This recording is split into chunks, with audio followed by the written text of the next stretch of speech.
Hey, welcome back to my channel. I'm MentalBear. Today we're going to talk about the causes of depression. The last video I made was the different types of depression, and you can check that video out in the description below. So when people typically think about what causes depression, they tend to think of situational reasons, such as the death of a loved one, you got demoted, you lost your job. Any numerous amount of reasons can contribute to depression. However, while that's the most common, there are other reasons for depression, and we're going to learn them today. So here we go. One reason somebody may have depression is because of an underlying medical condition. Fibromyalgia patients seem to also have depression as well, such as cancer patients, and whether the underlying medical condition causes depression, or whether depression is a symptom of it, like as in, oh, I found out I have cancer, now I'm depressed. For some people, it depends on the age. So for men, depression is more likely to happen as they get older, but for women, ours is kind of around in our middle age, somewhere between the ages of 35 and 45. Along with disorders such as schizophrenia, depression is found to be hereditary in some instances.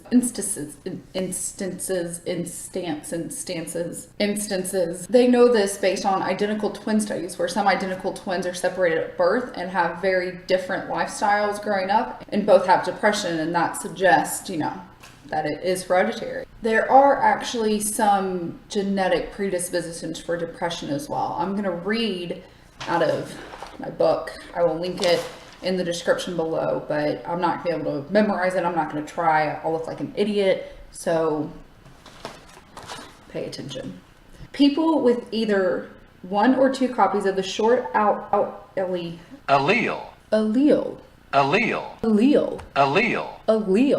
People with either one or two copies of the short allele of the 5-HTTLPR serotonin transporter gene, so that's like one gene in a chromosome. Got it? You following me? Have an increased vulnerability to depression, along with a 15% reduction in gray matter in the amygdala and a 25% reduction in the sublingual anterior cingulate cortex, which is located just below the anterior part of the corpus callosum. And fun fact, the corpus callosum links your brains together.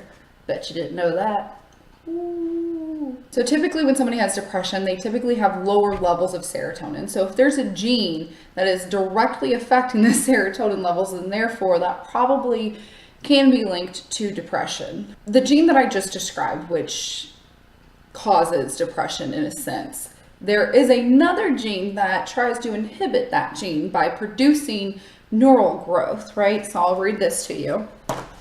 In this case, a VAL66MET allele of the gene for brain-derived neurotrophic factor, a protein that encourages neuron growth and survival, protects against said gene above, short alleles effects on brain development. Now, if that's not your body saying that I love you so much, I'm trying to protect you from this horrible disorder, I don't know what is. I'm going to talk about one more gene, because this gene typically is found in people who have like really severe depression. And if you have this gene, you're 10 times more likely to suffer from major depressive disorder.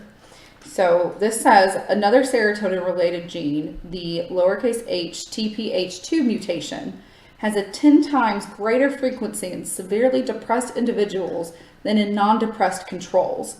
It produces a defective version of the enzyme that synthesizes serotonin, with the result that the brain produces less serotonin.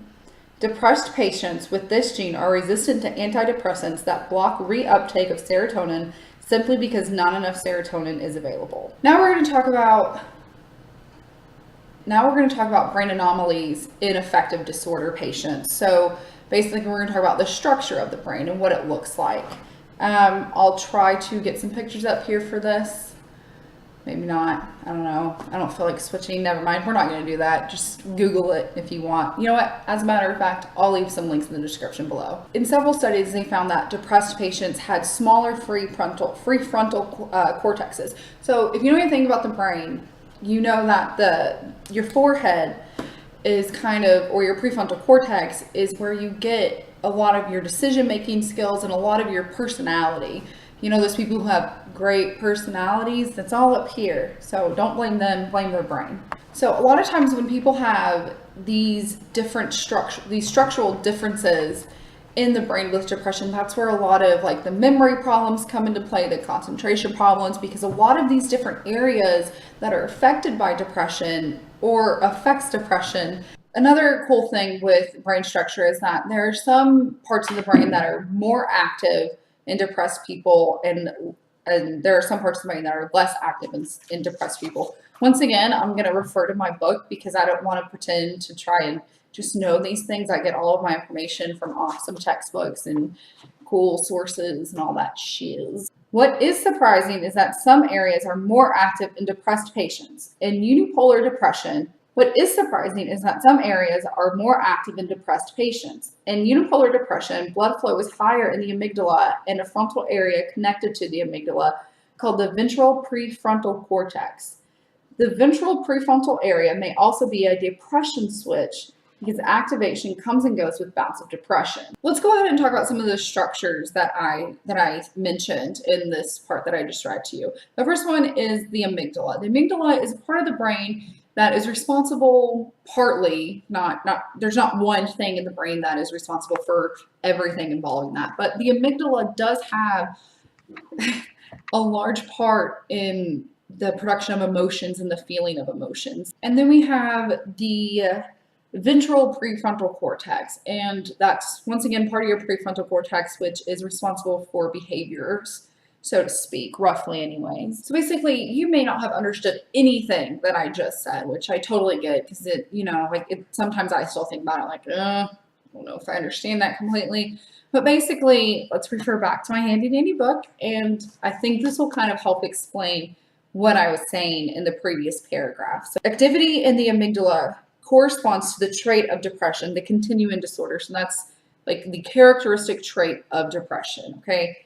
While the activation of the ventral prefrontal area indicates the state of depression, which subsides from time to time in some individuals. So basically, like they kind of work together. So I have the character trait of depression. However, sometimes my prefrontal lobe is activated, which makes me not seem depressed anymore. So it's the state of actually being depressed. I hope that clears that up. And I just thought that that was really interesting to kind of look at the brain structure and how it does affect depression, and how a lot of times, you know, like people will be like, oh, you seem really happy today. I thought you had depression. And you're like, just in a good mood. Like, let me have this one day. Every other day I feel like shit. And today I'm not, because my ventral prefrontal cortex is designed to be super active. And I'm like, whoa, good day. And here you come with your stupid bullshit ass stigma telling me that I don't have depression because I'm having a good day.